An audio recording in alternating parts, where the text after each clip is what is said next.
Հրապարակ թերթը գրում է. արդեն տևական ժամանակ է Ռուսաստանն արգելել է Հայաստանից պտուղ բանջարեղենի ներմուծումն իր տարածք։ Իշխանական շրջանակները փորձում են կրկին խաբել մարդկանց, թե ռուսական արգելքները շրջանցելու ուղիներ են գտել։ Բացի այն, որ մի քանի ֆուռ մթերք է ուղարկվել տարբեր երկրներ որպես փորձանմուշ, զարտուղի ճանապարհներ էլ են գտել։ Իշխանական միջանցքներում պարծենում են, թե հայկական ելակը տանում են Վրաստան եւ այնտեղից թուրքականի անվան տակ արտահանում Ռուսաստան։ Ի դեպ նշվում է, որ այդ այլընտրանքային ճանապարհից բոլորը չէ որ օգտվում են։ Թերթին ասել են, որ այդ ուղին աշխատում է Տիգրան Ավինյանի ընտանիքի հետ կապող ջերմոցների ելակի արտահանման համար։ Ի դեպ Արարատյան դաշտավայրում արդեն սկսել են ծիրանի խաղը։ Թերթին ասել են, որ Սուրենավան եւ Արմաշ գյուղերում, որտեղ առաջինն է հասնում հայկական ծիրանը, գյուղացիները փաստի առաջ են կանգնել։ Ամեն տարվա պես արտահանում չկա։ 1-2 ֆուռ է միայն գյուղ մտել եւ բերքը գյուղացուց գնում են աննախադեպ ցածր գնով 400-ից 500 դրամով։ Նախկինում նման բան երբևէ չի եղել։ Առաջին բերքը մթերվել է առնվազն կրկնակի թանկ գնով։ Տեղական շուկայում էլ հնարավոր չէ ամբողջ բերքն իրացնել։ Գրում է թերթը։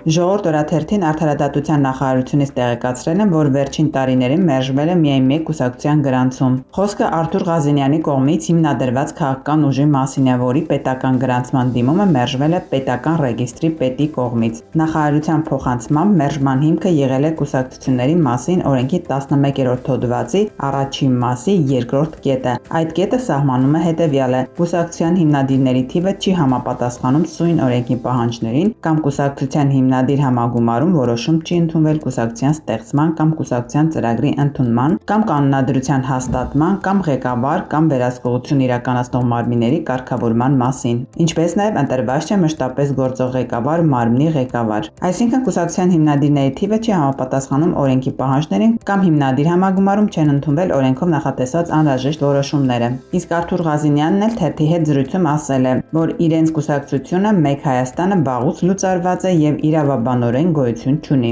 Մենք չենք դիմել ընտրությունների մասնակցելու համար, մենք գրանցման դիմում չենք ներկայացրել եւ առհասարակ չունենք այդ խնդիրը, թերթի հետ զրույցում ասել է Ղազենյանը։ Գրում է թերթը։ Հրապարակ թերթի տեղեկություններով ռուսական գազի թանկացման պարագայում Փաշինյանի ընկերն ու դաշնակիցը դարձած Իլհամ Ալիևը խոստացել է այլընտրանքային գազ մատակարարել Հայաստանին, մենակ չթողնել կրտսեր ընկերոջը։ Սխեման ըստ թերթի տեղեկությունների լինելու է այսպիսին. Ադրբեջանը գազը գնելու է Ռուսաստանից եւ համեմատաբար էժան գնով տրամադրելու է Հայաստանին։ Իսկ թե ինչպես է դա իրականացվելու, տեխնիկական մանրամասների վերաբերյալ թերթի աղբյուրը լռում է։ Միայն ենթադրում են, որ գազի գնի էժանացումը հավանաբար սուբսիդավորելու է Ալիևը։ Թերթի աղբյուրն ասել է նաև, որ այդ համատեքստում լարվել է նաև Ռուսաստանի եւ Ադրբեջանի հարաբերությունները, քանի որ Ռուսաստանի իշխանությունները նման տրանզիտ գործարքին վատ են վերաբերվում։ Գրում է թերթը։ Հրապարակ թերթը գրում է. այս իշխանությունը շատ է հպարտանում հրազդանում արհեստական բանականության համակարգերի տվյալների մշակման կենտրոնի կառուցմամբ, ինչն ուղեկցվում է գրաֆիկական պրոցեսորների մատակարարմամբ։ Թերթի տեղեկություններով այս նախագիծը ոչ միայն հպարտանալու առիթ է տալիս, այլ նաև հատուկ դիտարկման ներքո է ուժային կառույցների կողմից։ Թերթի տվյալներով Ազգային անվտանգության ծառայությունը հաշվետվություն է ներկայացրել անվտանգության խորհրդի գրասենյակին, որտեղ նշված է, որ 2026 թվականի ապրիլից ի վեր Հայաստանում Միացյալ Նահանգների դեսպանատան պաշտպանության հարցերով ավագ խորհրդական Մեթյու Քրոուն 4 անգամ այցելել է Հրազդանում կառուցվող տվյալների մշակման կենտրոն։ Նման վերահսկողություն սովորաբար հատուկ ծառայությունների կողմից իրականացվում է, եթե պաշտպանական օբյեկտի մասին է խոսքը։ Գրում է թերթը։